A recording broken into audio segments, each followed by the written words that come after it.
L'heure est au bilan de cette séance de sélection 2024 ici dans la sphère à Las Vegas. Luc, d'abord parlons des sélections du Canadien. 10 nouveaux joueurs avec le Canadien.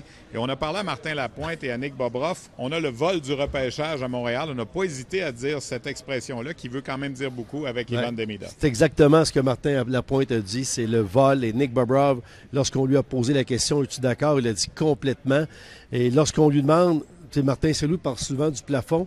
Et Nick Bobroff l'a vu jouer, s'est déplacé en Russie, a passé du temps avec sa famille. Et on lui demande à quoi est-ce que ça pourrait ressembler, le plafond. Il dit, le plafond, c'est Kucherov, c'est Kaprizov, des joueurs russes qui font partie de l'élite dans la Ligue nationale et dans l'élite mondiale d'ailleurs. Donc, on verra si ça va se développer comme ça. Et l'autre question après, c'est qu'en 2025-26, dans un an, quand il va arriver ici, demandez à Martin, est-ce que tu penses que dès ce moment-là, à 19 ans, pourrait peut-être brouiller les cartes et faire partie de l'équipe régulière des Canadiens de Montréal? Il a dit, qu'est-ce que tu en penses? Il a dit, ce genre de joueur-là, oui, ça peut avoir un impact rapidement. Donc, on verra si c'est le vol. Seul aspect peut-être un peu regrettable du côté de Montréal, puis on pourra parler des autres choix plus tard, c'est qu'il n'y a pas eu de gars de la LHJMQ sélectionné par le tricolore. Oui, c'est la 7e fois que ça se produit depuis 1970. Ça n'a pas tombé. Ce sont des choses qui arrivent. Martin Lapointe a répété, on n'a absolument rien contre les gars du Québec. On a repêché des joueurs, incidemment, qui parlent français. Ouais, ça, c'est intéressant. Michael Hage, notamment, le deuxième choix de première ronde, qui est une belle histoire. Lui qui a perdu son père dans des circonstances tragiques il y a à peu près un an, mais qui était partisan du Canadien. Alors, Hage, c'est une belle histoire.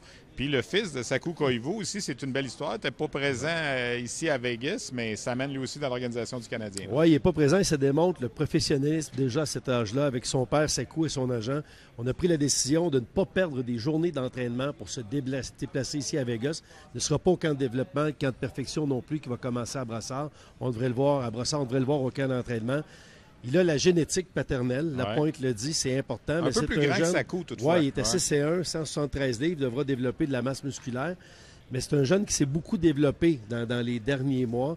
Et on verra plus tard s'il pourra se tailler une place avec les Canadiens. Mais toujours intéressant quand tu as la génétique familiale. On s'est trompé il n'y a pas longtemps, laissant de côté Tkachuk. Et parfois, c'est très important aussi. Qu'est-ce que le père a pu faire, puis quel genre de joueur était le père. Et on aura sûrement l'occasion peut-être de le voir avec l'équipe de la Finlande au championnat du monde de hockey junior lors de la prochaine période des fêtes. Tu as glissé un mot un peu sur les espoirs de la LHJMQ. Il y en a eu 15 au total repêchés. Ça a été long, il a fallu attendre pour la LHJMQ la fin de deuxième ronde avec Spencer Gill. Au total, 15 joueurs de la LHJMQ. C'est quand même 3 de plus que l'an dernier, alors qu'on se disait que c'était une année difficile cette année. Il y en a quand même eu 15 qui ont été repêchés, dont 4 du Drakkar de Bécomo. Personnellement, l'histoire, c'était Justin Poirier du Drakkar, 5 pieds 7 pouces, qui a marqué 69 buts cette année.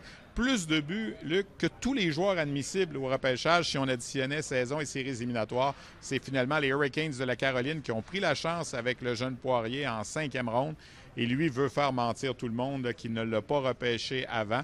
Peut s'inspirer d'un Joshua Roy qui a été repêché en 5e ronde par le Canadien il y a 3 ans. Il a parlé de Jonathan Marchessault, évidemment, qui lui n'a jamais été repêché, qui est un joueur d'élite dans la Ligue nationale, un petit joueur. Alors, c'est ce qu'on verra là, pour Poirier au cours des prochaines années.